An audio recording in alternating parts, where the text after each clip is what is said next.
Think Mid might need some help.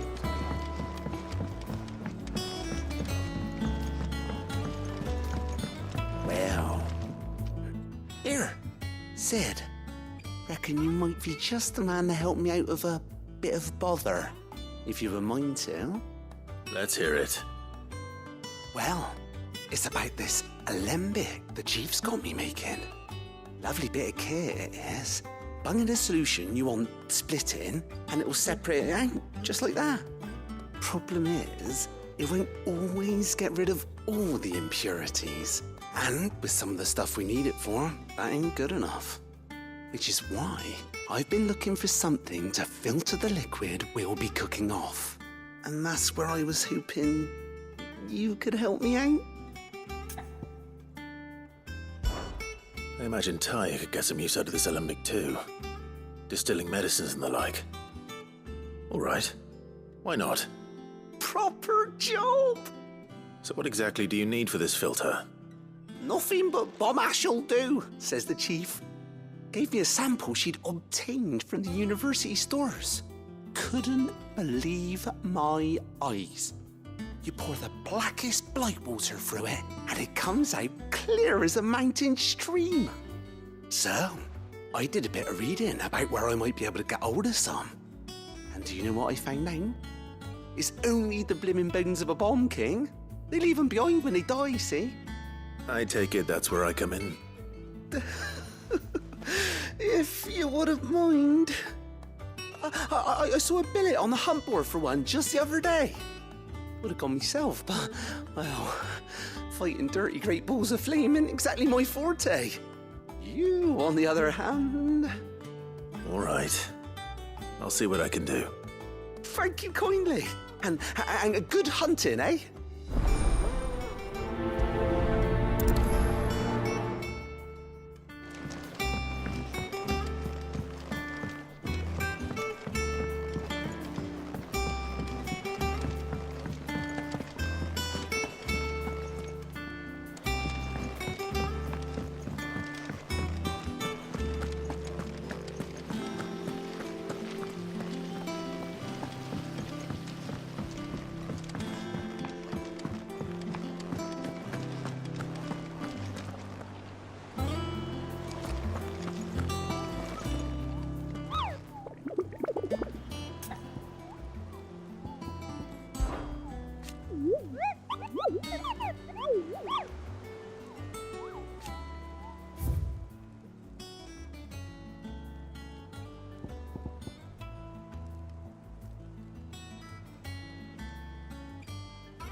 back to the stables, Carl.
Here.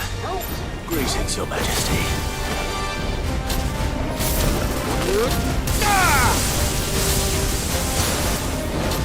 To me, Flames!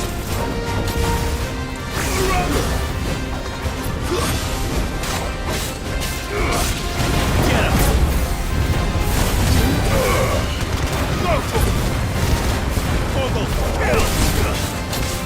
This one!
Your reign is over.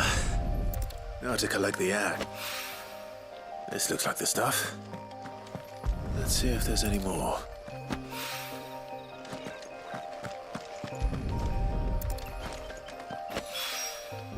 That should do it. If a wine needs...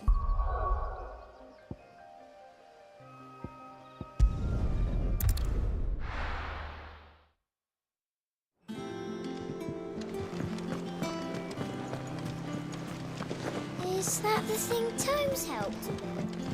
Maid told me she was building a ship.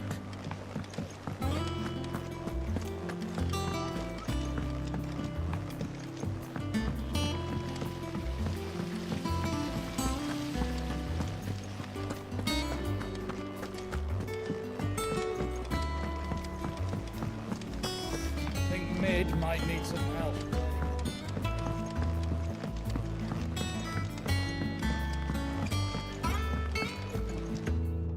All right there, Sid? How's that hunt for the bomb ash going? I have it here.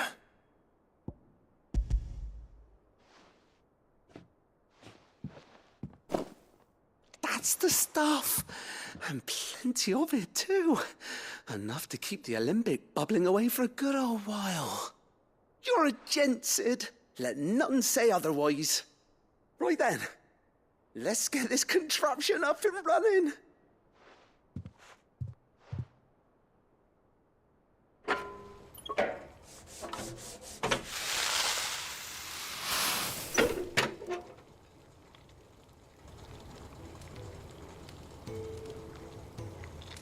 There we have it.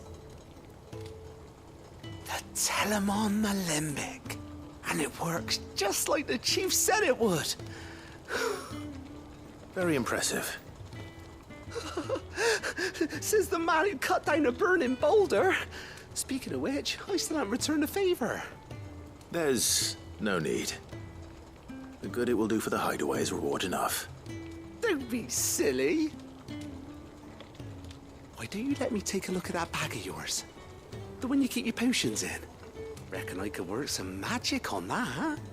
What kind of magic?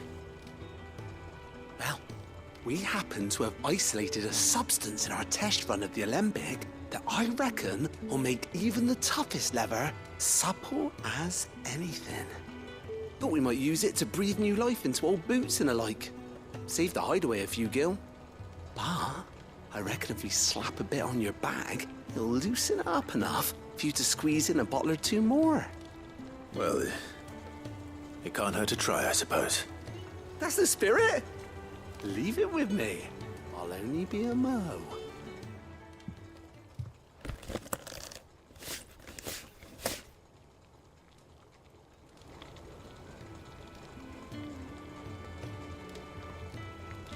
Well, what do you reckon? It certainly feels more flexible. Right? Told you. Thank you. I think. No. Thank you for supporting Mid and the rest of us in our endeavors. Without you, we'd never have been able to discover wonders like that stuff I rubbed on your bag.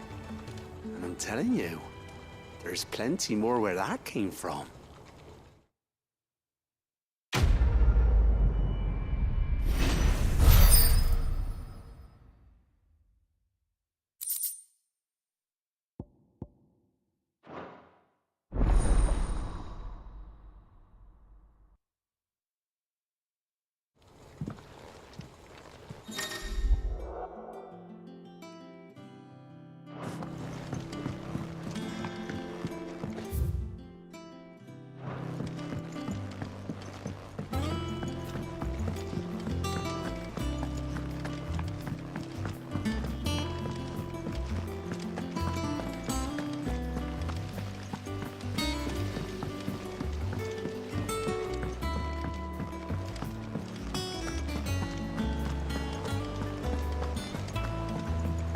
Mid told me she was building a ship.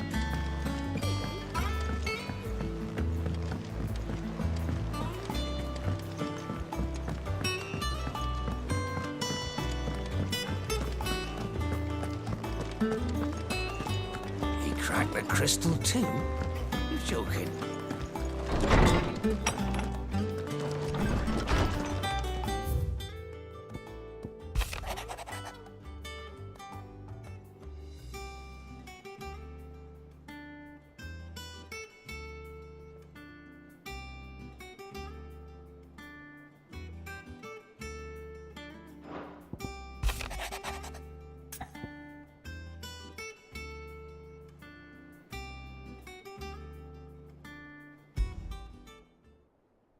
Trouble with the ledgers.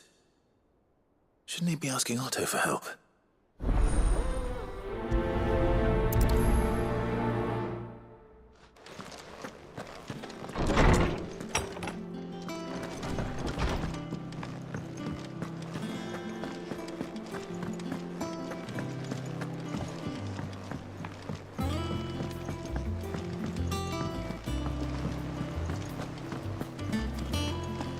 Is that the thing Tomes helped you with?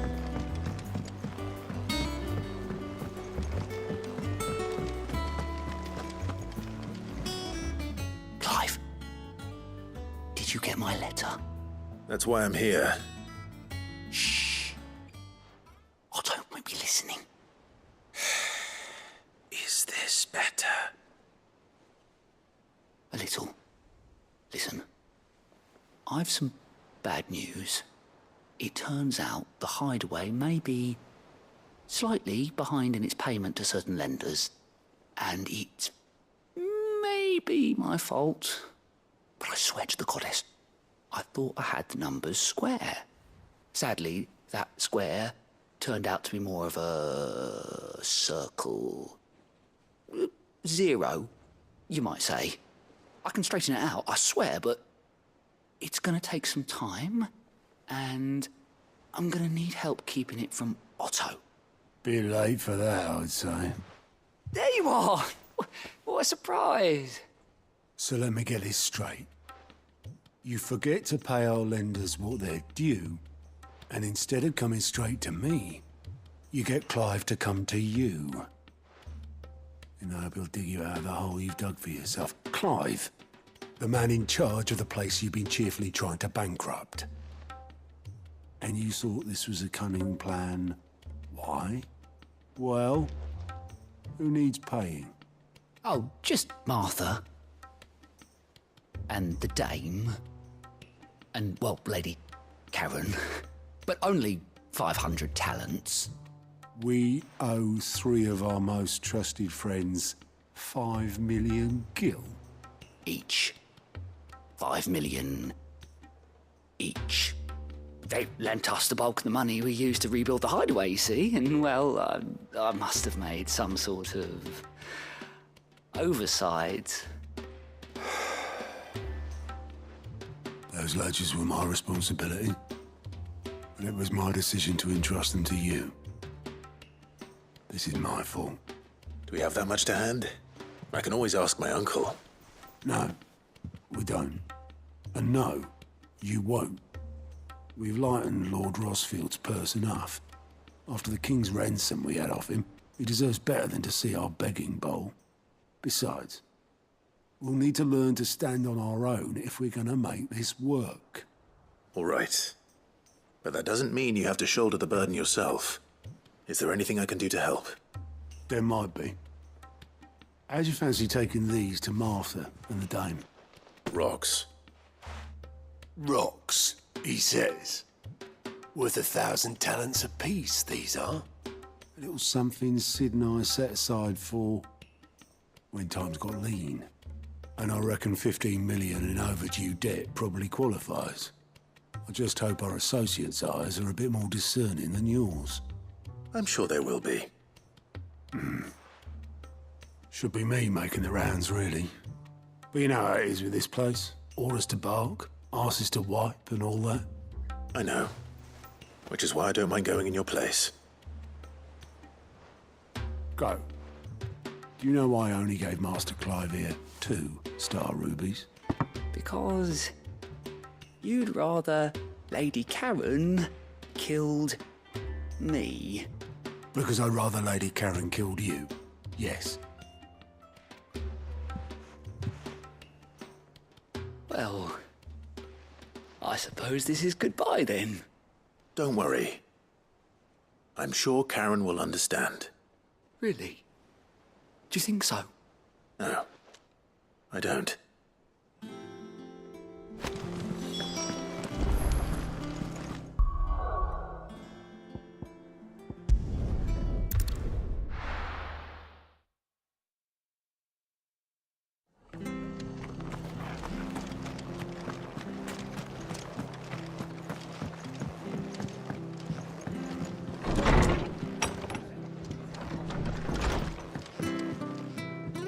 Clive, we weren't expecting you. I wasn't expecting to be here, but it seems we still owe you a considerable amount of coin for your help with our rebuilding efforts.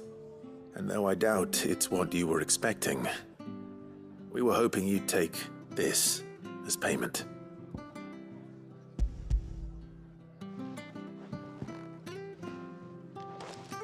A star ruby?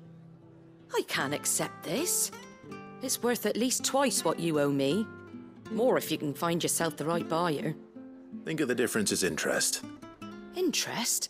If word got out I charged that much, no one would ever borrow from me again. Anyway, why are you the one here asking me about this? I'd have expected Otto. Bit much sending the Lord Marquis out to settle your debts, isn't it? The old goat working himself to death again. Something like that. Most days I think he's the only reason the hideaway's still standing. Same as always, eh? Back when the place was nothing but a twinkle in the eye of a recently retired Lord Commander, word is he was the first one Sid reached out to. Probably knew that without his strong arm and level head, the idea would never get off the ground. Sid may have been the face of the hideaway, but Otto's always been the backbone. And when Sid passed away, we were all worried that would be the end of it. That Otto would just give up. His death was hard on everyone. But it must have hit Otto hardest of all.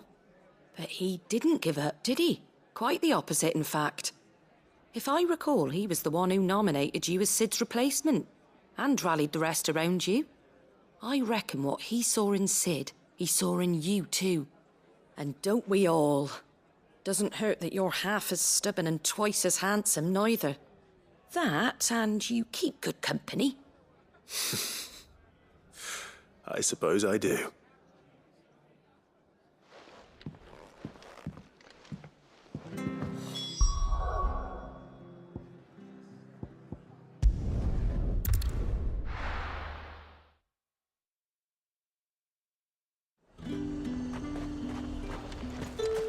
There's talk. How the hell is anyone supposed to afford that?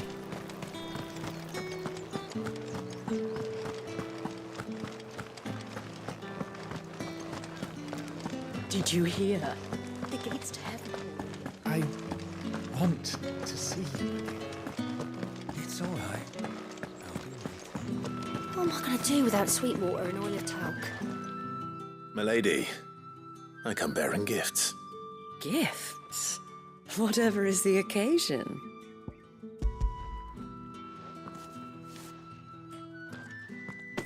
Oh my. Clive, you really have outdone yourself. Otto asked me to give it to you. To settle the Hideaway's debt with the Veil. And to compensate you for the time it took us to do so. You disappoint me, Clive. I thought you might finally be warming to me. Tell Otto he can keep his baubles.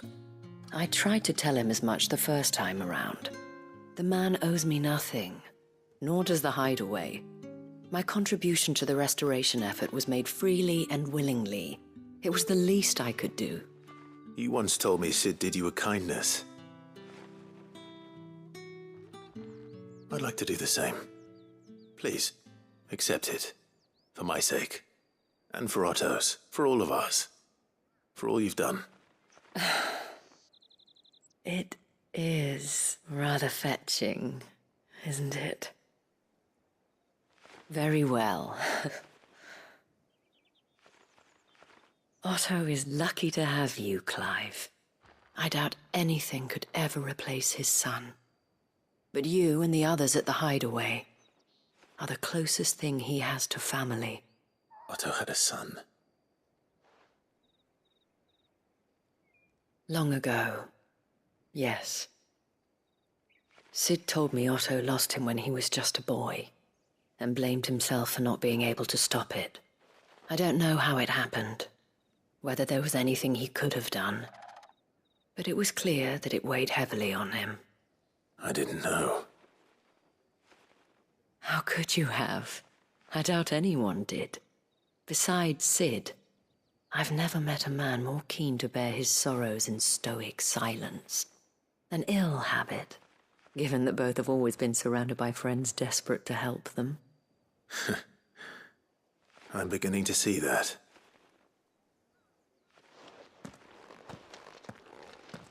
Go will want to know the stones were delivered. If he's still with us.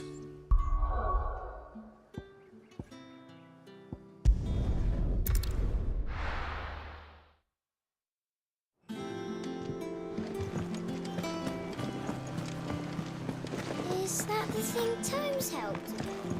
Mid told me she was building a ship.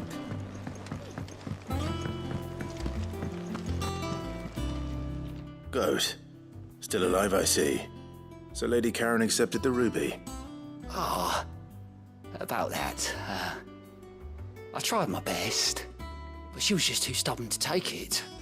She threw it right back in my face, in fact, and told me I could stick my stupid stone where the sun don't shine. Karen refused payment. I hope it wasn't something I said. I'm sure you were as tactful as ever. Let me see what I can do. Wonderful. I hope you have better luck than I did.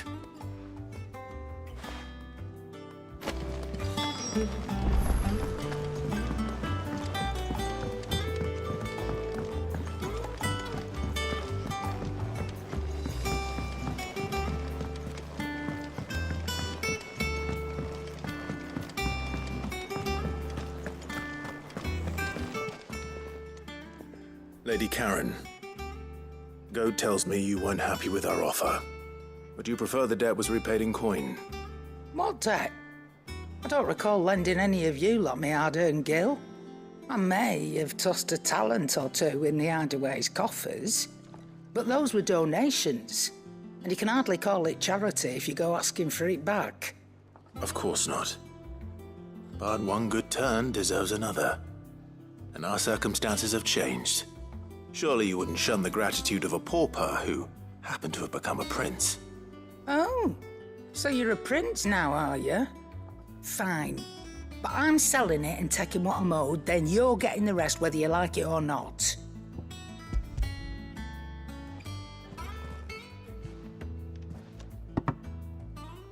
Where'd you even get this? A decent trader might nab 1,000 talents for a star ruby.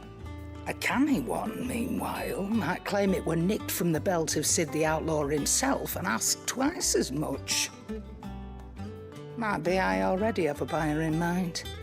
Might be you even know her. A fine continental maid whose beauty's only eclipsed by a guile in commerce. You wouldn't mind, would you? Not at all. Just be sure to tell her that it's always a pleasure doing business.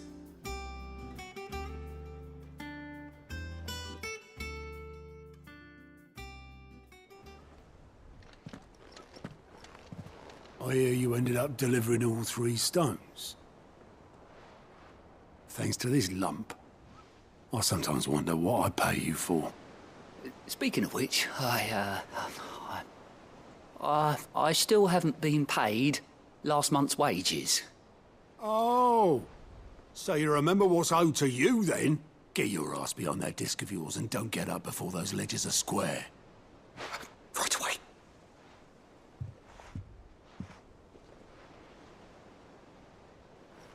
I've seen that before. Yeah. Plenty of times. It was the only goblet Sid ever used. Either out of habit, or because the filthy sod couldn't be bothered to find a clean one. I knew so little about him. Like most people. Martha and the Dame both seem to have fond memories of him. I bet they do. How long did you know Sid before he... Before he died.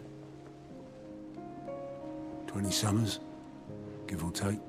Back in the day, I was a purser on a trade ship, which is where I met him. He bought passage to... I forget where. And having nothing better to do on the long nights, we sat up drinking island rum till the morning bell dragged me back to my duties. Quit my post not long after that. On account of making a fine maiden's belly fat. But me and Sid stayed close, promising we'd one day sail the seas again. That was before fate stepped in and said she was having none of it. The magic woke inside my son soon after his first name day, and there was no hiding his knack. Couldn't you and your family have... My family were the ones who summoned the constable, wanted the monster taken away. I couldn't turn my back on him, forget what I felt, and I couldn't for the life of me understand how they could. Luckily, Sid was of the same mind as me. It was him who stood beside me when all I wanted was to tear the whole world down. Him who cried for me when I had no tears left of my own. Him who swore he'd do everything he could to stop it from happening again. And he was true to his word, too. Left the Royal Army once and for all. His ranks, his ribbons, gone. Just like that. Threw away everything he had. All to right a wrong that no one else had the courage to face. I knew then I'd follow that man to the ends of the earth.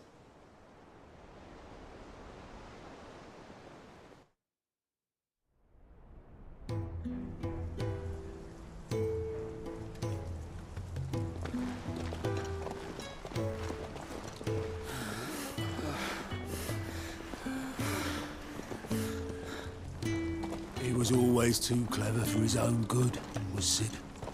Saw the world for what it really was, while the rest of us were content to go along with the lie we were shown. And it can't have been easy, bearing that burden alone.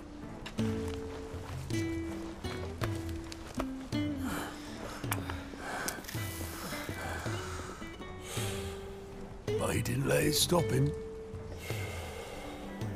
He never lost faith in what he believed was right. And that gave us faith in him. Faith he'd steer us true. So I swore to myself that I'd always be right behind him, ready to catch the stubborn sod, if ever he should fall.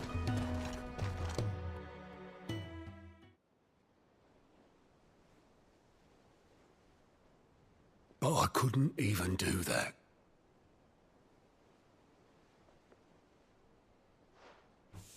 Ignore me. Just the ramblings of a tired old man. Leave that lot.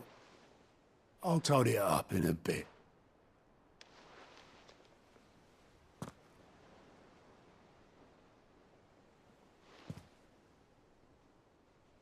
This is Sid's handwriting.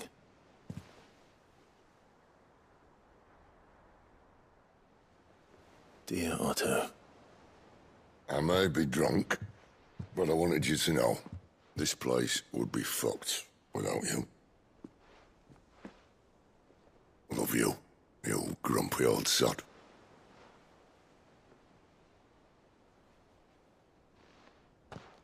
This note. What about it? Sid was right. Without you, we'd all be lost.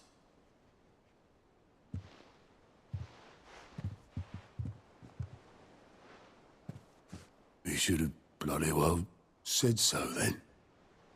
Just once. Before he went. But then, why would he? Him, or anyone? I'd only have told him to piss off.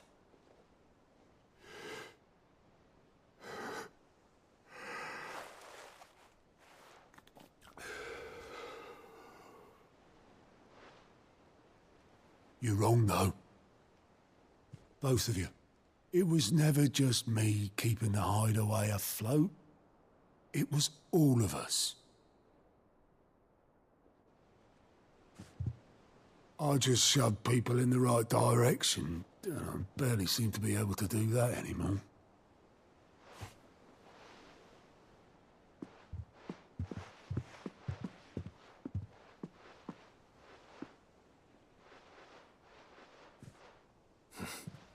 Would you rather go at the helm? Well, maybe I've got a few more years left in me. I'm going to hold you to that, Otto. Before you go, Sid would have wanted you to have this. But that's... This'll do me just fine.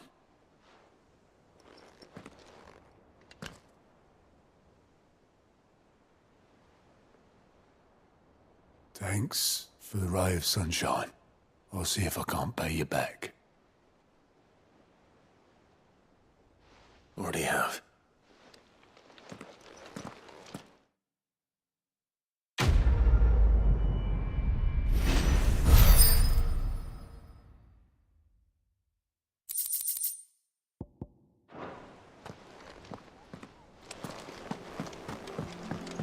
kid told me she was building a ship.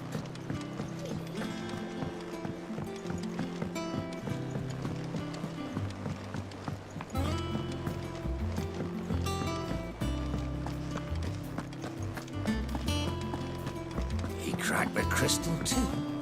You're joking.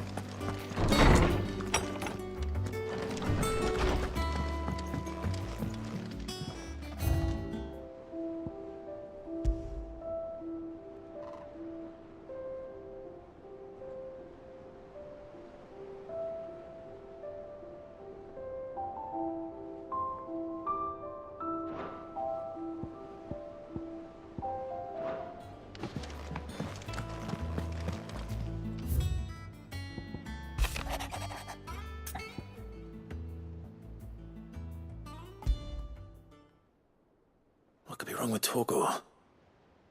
He seemed well enough when I last saw him.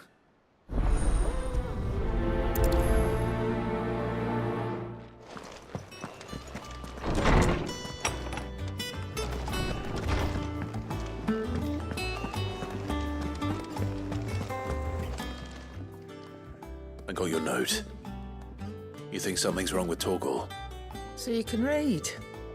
Congratulations. But I didn't say I were wrong with him. I said something weren't right. He's not been eating me treats. He used to love cracking the bones from Molly's boiled brown, but now he won't so much as look at them. Didn't like him. Which is why I'm of a mind that his mind's on something else. You've not been working him too hard, have you? No harder than usual. Is that it, boy? Do you need a rest?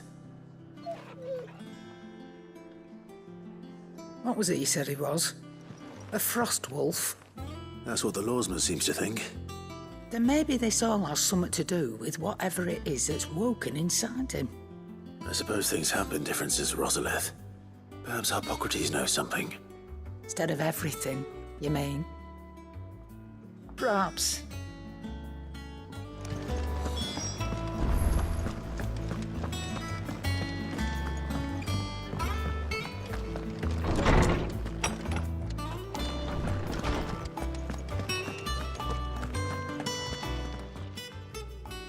Lawsman, I need to ask you about Torgor. Something's not right with him. He isn't ill, is he? I don't think so.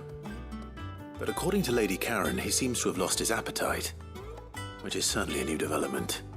She says he's hardly been touching his bones of late, and she believes it may have something to do with what happened at Rosalith Castle. I rather think she might be right, though not about his appetite. All canids are instinctively inclined to crack open bones for the rich marrow that resides within, and I see no reason why a frost wolf should be any different. Accordingly, I suspect it is not a lack of appetite that afflicts Torgor, but a surfeit of it. If we assume that his newfound magics require additional nourishment to sustain, it may well be that the bones Lady Karen is accustomed to providing are no longer sufficient. Frost wolves, after all, habitually prey upon far larger animals, whose bones may yield altogether different nutrients. As to where one might find a suitable substitute, some antelopes that graze the meadows of eastern Rosaria have been known to grow to a size more than double that of their lesser cousins. I don't recall ever seeing any that large. And little wonder. The oldest and largest such creatures rarely leave the safety of the highlands for fear of predators.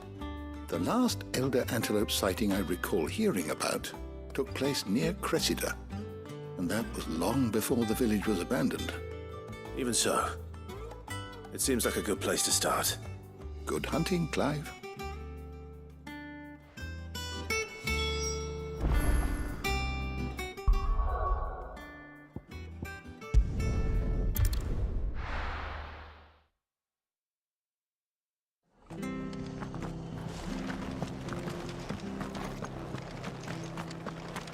She had a man of Grega mopping their brows. The whole thing's unseemly, if you ask me.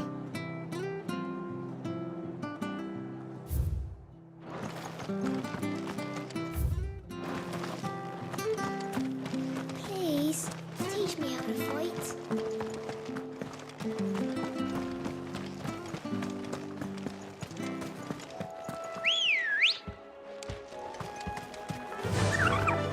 faster!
It's certainly quiet.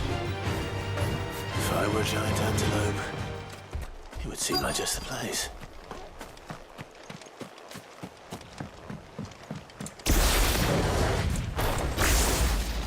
I doubt we'll find one bigger than that. You hungry, Torgal?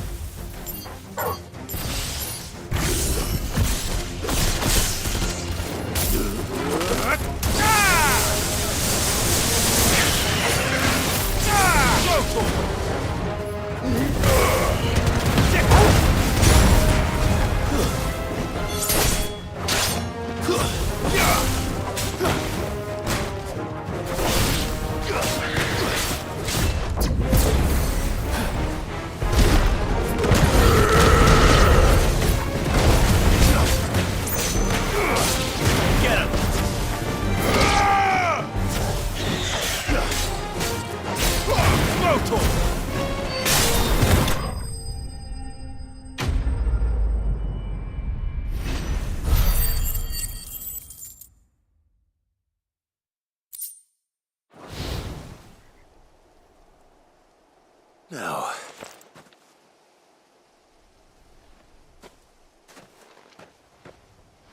will it be enough, I wonder?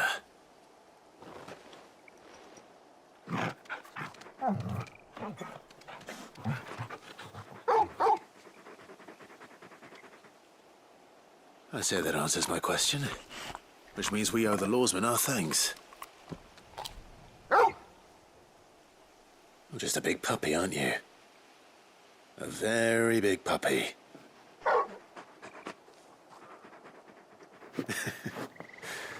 You do know you can take that with you, Torgal. Lady Karen will be relieved to hear you've got your appetite back. Come on, boy.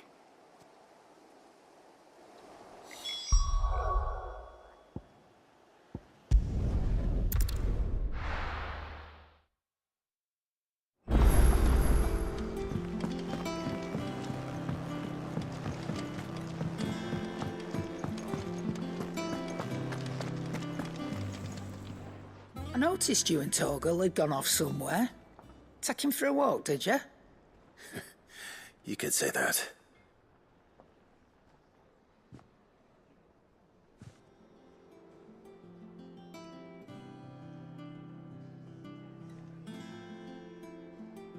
So, Molly's leftovers weren't good enough, eh? That'll teach me for treating you like you're still a pup. All right, no need to shout. Now we know what you're after, I can see about getting some in. Speaking of which, I brought one for later. Can I leave it with you?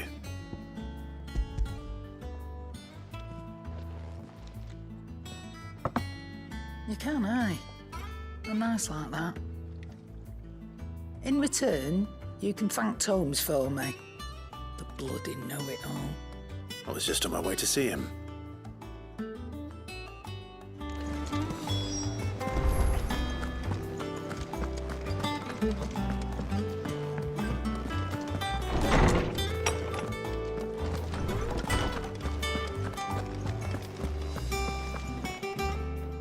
Ah, Clive.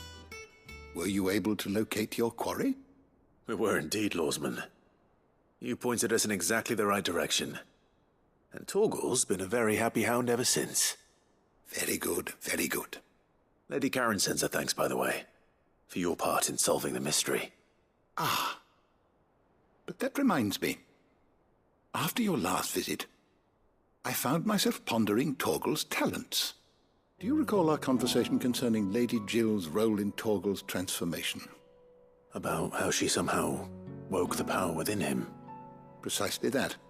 A reasonable conclusion, I thought, but one which raised certain questions in my mind. You see, the Fenrir of legend served Shiva and Shiva alone. And while the powers attributed to him are certainly impressive, the records imply they are somewhat different in nature to those you described Torgal as having used. What are you suggesting? That Torgal may be the beneficiary of more than one icon's power. Consider that in addition to Lady Jill, he has served as a loyal companion to you, your brother, and even the late Cid. In short, the icons hitherto near at hand, or should I say at paw, have been diverse and plenty, and that number has only grown as the realm's dominance have fallen to your sword. One can but speculate as to how all of this has affected Torgal.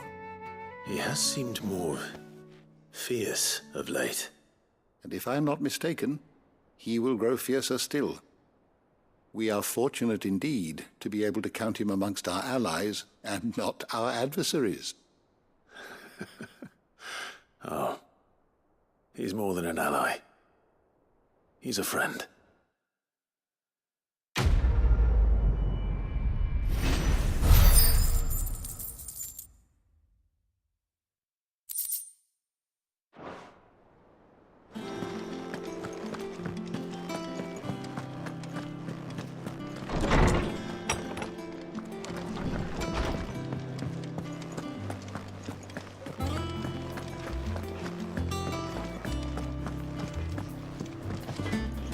Crack the crystal too? You're joking.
Hopefully it's nothing.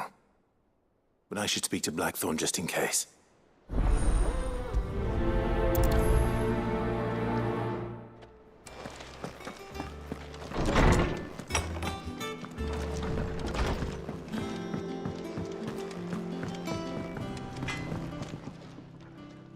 Blackthorn, do you have a moment?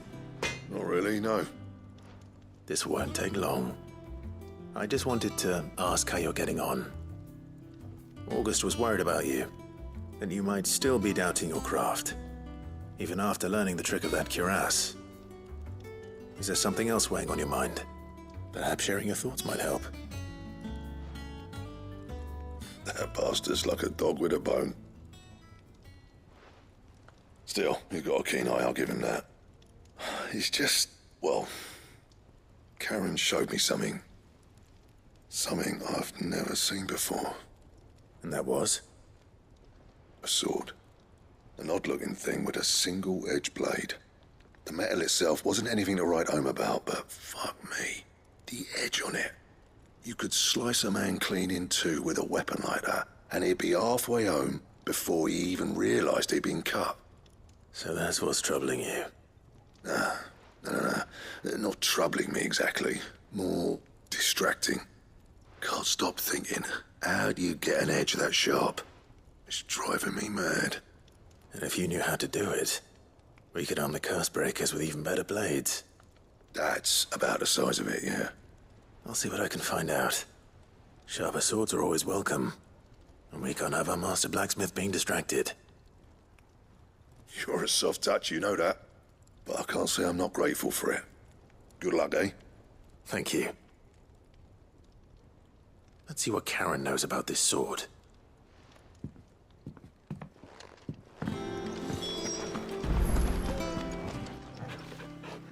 You're looking well, Karen. What do you want? Out with it. I want to know about the sword you showed Blackthorn. Single-edged and extremely sharp.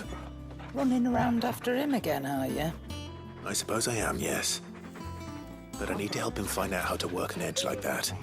It's driving him to distraction. Little wonder, I suppose.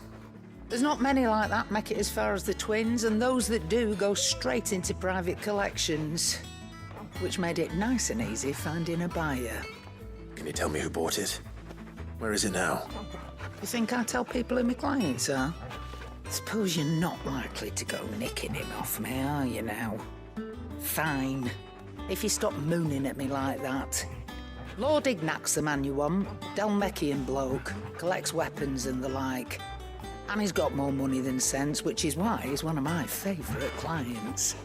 Reckon he'll still be at the inn in Dalamil, where I left him. Thank you, Karen. Oh, and he's a touch eccentric, if you take my meaning. I appreciate the warning.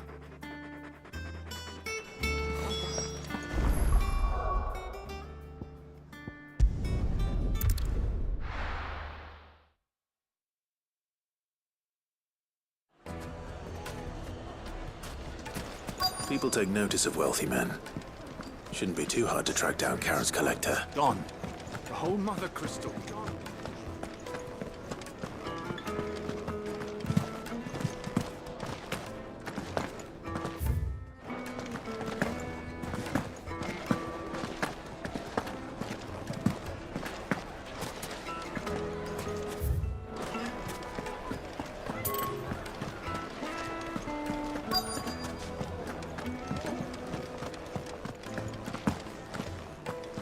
Welcome. If you're hoping for a bed, I'm afraid you'll have to look elsewhere.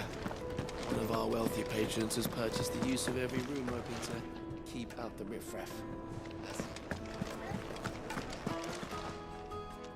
My reputation will be ruined! Ruined! Calm yourself, Lord Ignac, I beg of you, before you do yourself a mischief. Pardon the intrusion, but... Out! Get out! I paid for these rooms so I wouldn't be disturbed. Leave me be! Please, allow me to apologize. His lordship is going through a difficult time, and he's never been fond of guests arriving unannounced. Radim! Get rid of the filthy oaf this instant! Very good, Lord Ignac. Would you mind stepping outside for a moment?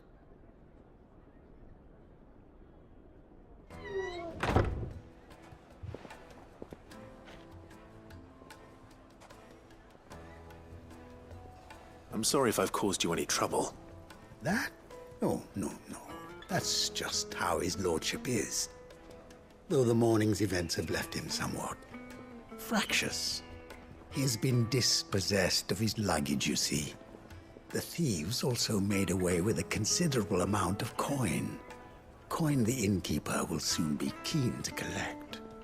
I don't suppose a certain blade was among the stolen items. A single-edged sword. It was purchased from a merchant friend of mine. Ah, you know Lady Karen. Yes, I'm afraid it was. Then I'll retrieve Lord Ignac's luggage. But I have one condition. You have but to state it. You are welcome to anything that is within my power to grant. I want an audience with Lord Ignac. A few minutes should be enough. Then I'll be on my way. A condition I would be a fool to refuse. Of course, you shall have your audience. I don't suppose you saw where the thieves went? I did not, no. Though some discreet inquiries made on his lordship's behalf mean that I know where you might find them. The bandit's bed. Every ill-gotten coin in Dalamil is said to pass through that disreputable corner of the Val Croix. And that's where I'm heading. I shall speak to Lord Ignac in your absence, and arrange for an audience upon your triumphant return. That will be very kind of you. Farewell, and best of luck.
Got company!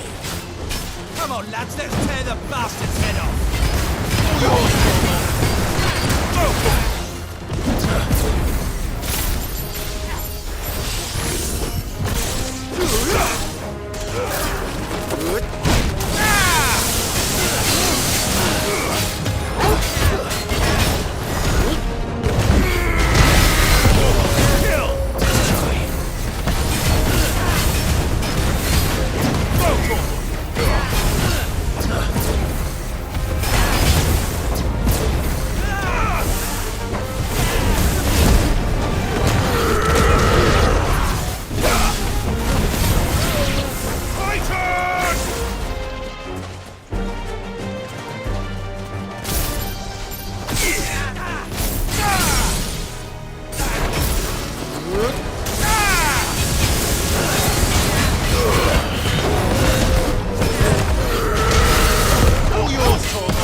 This must be it. Nothing seems to be damaged.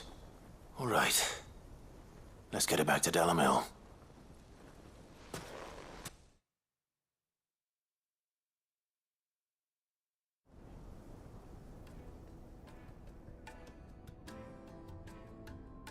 I hear I have you to thank for the return of my effects. What shall I call you, my good man? Wyvern. Glad to make your acquaintance. A formidable name indeed. Well, Wyvern, I appear to be in your debt. Redeem here tells me you wished for an audience. Is that all? A few moments of your time should suffice, yes. You're a peculiar fellow, Wyvern. All right, speak. Master Wyvern was wondering if you could tell him about a certain single-edged sword you recently acquired. Oh, a true work of art, that one. Karen drove me hard on the price, but I would have sold her Radim here to get my hands on that sword. It was made in the Outer Isles, far beyond the Twins, and is used exclusively by the practitioners of a unique school of swordsmanship. They believe no combat should ever exceed a single strike, and hone their blades to such perfection that none ever does. Each sword is made for that one perfect stroke, and for that stroke only. They crack upon a second blow. There's a brutal sort of beauty to it, really. But how do they hone such an edge? Fine question. Why, they use a whetstone, of course. Whetstones, rather. A whole array of them, ranging from the coarse to the fine. 10,000 licks with the sharpening stone, then 10,000 more. But it is the final stone which lends the blade its legendary sharpness. A mineral quite foreign to this great realm of ours. And that is the key. The secret ingredient. Wyvern, it occurs to me that my little lecture is hardly equal to services rendered. Take this, together with my regards. The very stone of which I spoke, far rarer among collectors than even the blade itself, and a far more fitting payment. Thank you. Pardon the intrusion, my lordship. However, it is long past time we prepared ourselves to depart. So it is. I am locked in bitter competition with a rival collector of curiosities. I am one step ahead of the unscrupulous scoundrel, but he is hard at my heels. Are there many other collectors out there? Too many to count, but only one do I consider my nemesis. Lord Byron Rosfield, and is a perennial thorn in my side. I can imagine. Farewell, Wyvern. May our paths cross again. Radim, we mustn't dawdle.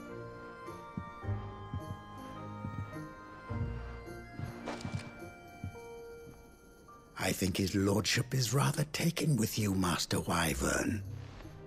Thank you again for your assistance. Coming, my lordship. I'll be right there.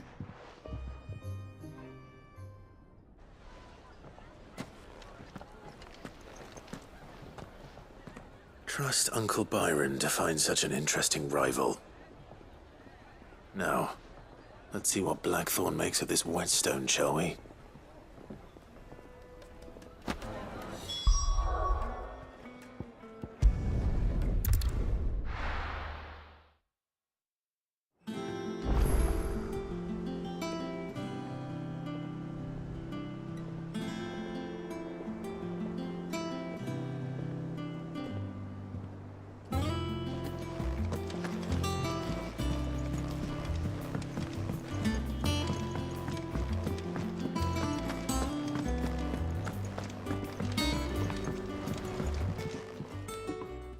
Sorry for the wait, but hopefully you'll agree it was worth it.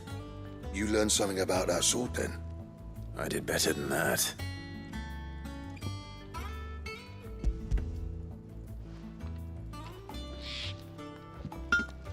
A whetstone?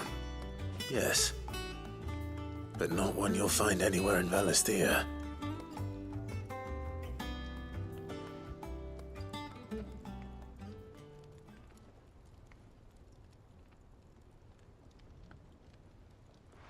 No wonder I couldn't get the same finish on the grinding wheel.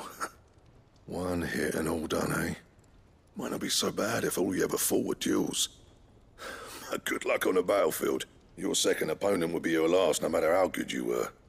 Even so, is there some way it could be used to give the Cursebreakers an edge? I think so, yeah. With this whetstone and the right kind of steel, I could probably even make a twin of the blade that rattled me.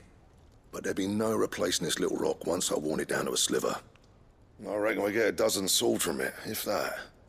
Swords that the Cursebreakers wouldn't know how to wield properly, and that would see them through a single fire piece. Nah, no point trying to copy that thing. Be about as much use as a wax anvil. But finishing our blades with a whetstone this fine, now that's something to consider. And what's finer than fallen masonry, eh? Or more hard-wearing, for that matter. Just imagine it. Good Valisthian steel with an edge as sharp as any found in the Outer Isles. I won't make a copy, nah. I'll make something much better. I'm sure the Curse Breakers will be delighted. Just don't push yourself too hard. Don't you worry about me, Sunshine. I've been working day and night since I was half your age, and I'll still be here when you're long gone. Hey, thanks, Clive. I mean it. I owe you one, August too. It's good to know someone's looking out for me. He'll be happy to hear you said that. And I'll see that my debt to you's paid. First new blade I make's got your name on it. You come and find me when you've got the materials. All right. I will.